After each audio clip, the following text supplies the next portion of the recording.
First on 24 Kollam ഇരവിപുരത്ത് Vishnu Mohan RSP സ്ഥാനാർത്ഥിയാകും. ഷിബു ബേബി ജോണിന്റെ കടുത്ത നിലപാടിന് വഴങ്ങിയാണ് വിഷ്ണു മോഹനെ സ്ഥാനാർത്ഥിയാക്കാൻ തീരുമാനിച്ചത്. ഔദ്യോഗിക സ്ഥാനാർത്ഥി പ്രഖ്യാപനം ഇപ്പോഴില്ലെന്നും UDFുമായി ചർച്ച ചെയ്താകും സ്ഥാനാർത്ഥിയെ പ്രഖ്യാപിക്കുക എന്നും ഷിബു ബേബി ജോൺ വ്യക്തമാക്കി. സൂര്യഗായത്രി കൊല്ലത്ത് നിന്ന് വിവരങ്ങൾ നൽകാനായി ചേരുന്നുണ്ട്. സൂര്യഗായത്രി, നേരത്തെ യോഗത്തിൽ ഉൾപ്പെടെ വലിയ തർക്കം ഇരവിപുരത്തെ സീറ്റിനെ ചൊല്ലി ഉണ്ടായിരുന്നു. ഇപ്പോൾ ഒരു തീരുമാനമായിരിക്കുന്നു എന്ന് മനസ്സിലാക്കുന്നു. വിഷ്ണുമോഹൻ തന്നെയാണോ? അന്തിമ തീരുമാനമായോ?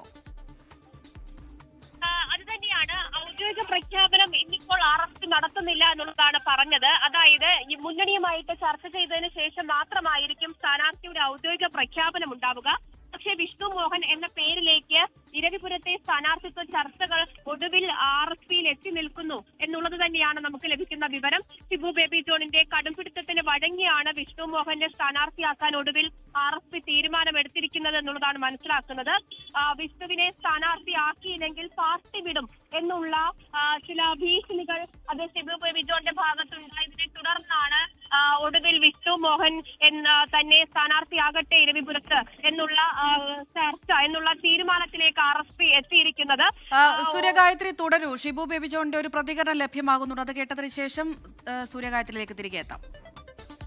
അല്ല, ഒരു ജനാധിപത്യ പ്രക്രിയയുടെ ഭാഗമായി ചില ചർച്ചകൾ നടന്നു, പേരുകൾ നിർദ്ദേശിക്കപ്പെട്ടു. ആ പേരുകളെല്ലാം പരിശോധിച്ചുകൊണ്ട് അവസാനമായി RSP ചില തീരുമാനങ്ങൾ എടുത്തിട്ടുണ്ട്. അത് ഞങ്ങൾ ഇന്നിപ്പോൾ പ്രഖ്യാപിക്കുന്നില്ല. അത് UDF ലീഡർഷിപ്പുമായിട്ട് ചർച്ച ചെയ്തിട്ട് അവരുടെ പ്രഖ്യാപനത്തിനോടൊപ്പം RSPയുടെ സ്ഥാനാർത്ഥികളെ പ്രഖ്യാപിക്കുന്നതായിരിക്കും. സൂര്യഗായത്രി തുടരുന്നുണ്ട്. സൂര്യഗായത്രി, ഏത് പാർട്ടിയിലും ഉണ്ടാകുന്ന തർക്കം മാത്രമാണ് അവിടെയും ഉണ്ടായിട്ടുള്ളത് എന്നൊക്കെ അദ്ദേഹം പറയുന്നുണ്ട്. ഇതിപ്പോൾ ഈ വിഷ്ണുമോഹന്റെ കാര്യത്തിൽ എങ്ങനെയാണ്? NK പ്രേമചന്ദ്രൻ വിഭാഗമൊക്കെ അംഗീകരിക്കുന്നുണ്ടോ അത്? അതായത് ഈ തുടക്കം മുതൽ തന്നെ, അതായത് ഒരു ജില്ലാ മണ്ഡലം കമ്മിറ്റിയിൽ കുറച്ച് അധികം പേരുകൾ, അതായത് ഒറ്റ പേരിലേക്ക് എത്തിയിട്ടുണ്ടായിരുന്നില്ല. നൌഷാദിനും അതുപോലെ തന്നെ കാർത്തിക് പ്രേമചന്ദ്രനും ഒക്കെ ഒരേ വോട്ട് ലഭിച്ചു നിൽക്കുന്ന സാഹചര്യം ഉണ്ടായിരുന്നു. പിന്നീട് അത് ജില്ലാ എക്സിക്യൂട്ടീവ് യോഗത്തിൽ വരുമ്പോൾ കാർത്തിക് പ്രേമചന്ദ്രന് മുൻതൂക്കം കൂടുന്ന ഒരു സാഹചര്യം ഉണ്ടായിരുന്നു. പക്ഷെ അപ്പോഴും ഷിബു ബേബി ജോൺ വിഭാഗം പിന്തുണച്ചിട്ടുണ്ടായിരുന്നത് ഗോപകുമാറിനെ ആയിരുന്നു. പ്രേമചന്ദ്രൻ വിഭാഗം പിന്തുണച്ചത് കാർത്തിക് പ്രേമചന്ദ്രനെയുമായിരുന്നു എന്നുള്ളതാണ്. ഇവർ തമ്മിൽ വലിയ ഒരു വിഭാഗീയത ഈ സ്ഥാനാർത്ഥി നിർണയത്തിൽ ഉണ്ടായി. അതുകൊണ്ട് തന്നെ ഇതിൽ ഏത് സ്ഥാനാർത്ഥിയാണ് തീരുമാനിക്കേണ്ടതെന്ന കാര്യത്തിൽ ഒരു അന്തിമ തീരുമാനം കൈക്കൊള്ളാൻ കഴിഞ്ഞില്ല. ഇന്നിപ്പോൾ രാവിലെ സംസ്ഥാന സെക്രട്ടേറിയറ്റ് യോഗത്തിലും ഇവരിൽ ആര് സ്ഥാനാർത്ഥിയാകണം, ഗോപകുമാറിനെയാണോ കാർത്തിക് പ്രേമചന്ദ്രനെയാണോ സ്ഥാനാർത്ഥിയാക്കേണ്ടതെന്ന കാര്യത്തിൽ തീരുമാനം എത്തിയിട്ടുണ്ടായിരുന്നില്ല.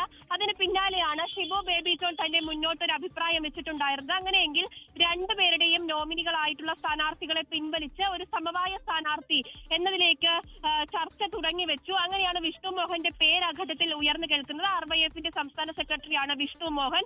പിന്നീട് സംസ്ഥാന കമ്മിറ്റി യോഗത്തിലേക്ക് കടക്കുകയായിരുന്നു.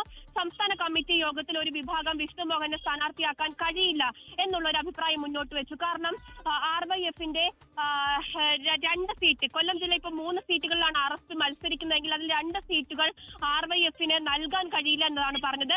കുന്നത്തൂരിൽ RYFന്റെ സംസ്ഥാന പ്രസിഡന്റ് ആയിട്ടുള്ള ഉല്ലാസ് കോവൂറിന് സീറ്റ് നൽകിയിട്ടുണ്ട്. അപ്പോൾ അടുത്ത ഇരവിപുരത്തും RYFന്റെ നേതാവിന് നൽകാൻ കഴിയില്ല എന്നുള്ള ചർച്ചകൾ നീണ്ടു. അങ്ങനെയെങ്കിൽ ഒരു തൊഴിലാളി മേഖലയിൽ നിന്നുള്ള സ്ഥാനാർത്ഥി വരട്ടെ എന്നുള്ളതിലേക്ക് എത്തി. അങ്ങനെ വീണ്ടും സജി ഡി ആനന്ദിന്റെ പേര് പരിഗണിക്കപ്പെടുകയായിരുന്നു.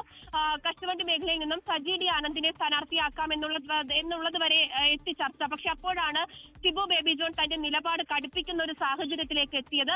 അങ്ങനെ വീണ്ടും വിഷ്ണു മോഹനിലേക്ക് ചർച്ചകൾ ഒടുവിൽ എത്തി നിൽക്കുന്നു എന്നുള്ളതാണ് നമ്മൾ മനസ്സിലാക്കുന്നത്. പക്ഷെ അപ്പോഴും ഔദ്യോഗിക പ്രഖ്യാപനം ഇപ്പോഴില്ല എന്നുള്ള കാര്യം തന്നെയാണ് ഷിബു ബേബി ജോൺ വ്യക്തമാക്കിയിരിക്കുന്നത്. പക്ഷേ സൂര്യഗായത്രി, ഷിബു ബേബി ജോണിന്റെ രാജ്യഭീഷണിക്ക് വഴങ്ങുകയായിരുന്നു മറ്റുള്ളവരും എന്നാണല്ലോ മനസ്സിലാക്കുന്നത്. അങ്ങനെയൊക്കെ ഉണ്ടായോ ഇന്നത്തെ യോഗത്തിൽ?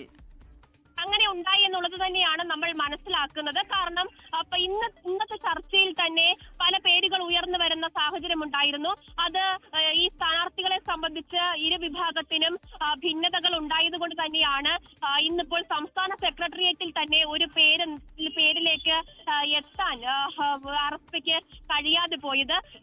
ഒടുവിലാണ് വിഷ്ണു മോഹന്റെ പേര് പരിഗണിക്കപ്പെട്ടിട്ടുണ്ടായിരുന്നത്. പക്ഷെ അപ്പോഴും അതും പ്രഖ്യാപനത്തിലേക്കോ അല്ലെങ്കിൽ ഒരു അന്തിമ തീരുമാനത്തിലേക്കോ എത്തിയിട്ടുണ്ടായിരുന്നില്ല.